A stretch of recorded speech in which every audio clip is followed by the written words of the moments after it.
আলহামদুলিল্লাহ সিটি ফিরে দেই লগে আছে কি মাশাআল্লাহ গরুর ভুঁড়ি হেভি টেস্ট হইছে। দেখছেন ভুঁড়ি কি সুন্দর সাদা দপদপ করে।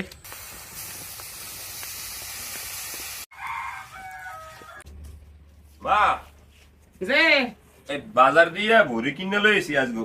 ঘুরি পারি তো মা বাজারে গরু যাবো দেছিলে বাজার দিয়ে আনছি চাইছিলাম 2 কেজি আছে 6 কেজি দিয়ে দিছে। কি করু মা ভুরি রান্না করো আর সিতুই পিঠা বানাবো আজকে। আজকে নাস্তা হবে সিতুই পিঠা আর ভুরি। ঠিক আছে চিতুই পিঠে বানাবার লাগে মোর মা আর হবু 2 পাড়ায় চাউল বাড়তে আছে। মা যে দৈনিক দি চাউল বাড়ো হুক না আজ গদি ভিজে হাকা তারপরে সিটি ফিরটা ভালো ফুলবে নরম হইবে। ভুঁড়ি পরিষ্কার করতে আছে গরম পানি দিয়ে মোর হবু। মানুষই ভুঁড়ি পরিষ্কার করার মানে খাইতে পারে না। গরুর ভুঁড়ি সব পরিষ্কার করা হয়ে গেছে, এখন করবে। দেখছেন কি সুন্দর সাদা ফকফকা করে পরিষ্কার করছে।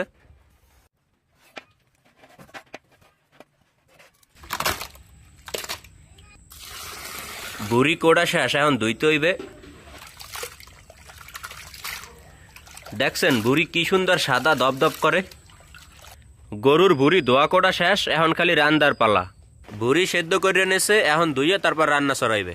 গরুর ভুঁড়ি রান্দার লইগে প্রথমে সয়াবিন তেল, কাড়া পেঁয়াজ, রসুন বাড়া, পেঁয়াজ বাড়া, আনাম মশলা, জিরা ধনিয়ার গুঁড়ি, পরিমাণ মতো লবণ, হলদি মরিচের গুঁড়ি, মশলা কষাবার লাগে পানি, কাঁচামরিচ। মশলা কষানো শেষ, এখন ভুঁড়ি দিয়ে দিমু।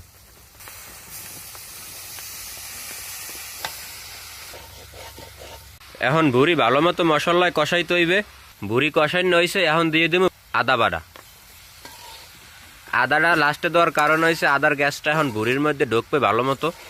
এখন দিয়ে দিমু গরুর গোস্তের মশলা।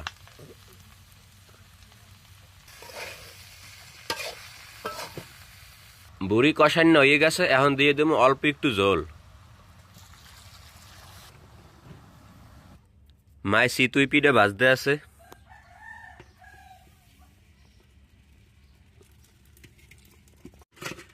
পিঠে হয়ে গেছে, দেখছেন কি সুন্দর সাদা ফকফকা পিঠা। মগো গরুর ভুঁড়ি রান্দা শেষ, এখন টালা জিরার গুঁড়ি দিয়ে উড়ে এলাম। দর্শক মার ভুরি আর চিতই পিঠা বানানো শেষ, এখন বিলে কাকুগুলোকে দুপুরে নাস্তা লয়ে দিতেছি।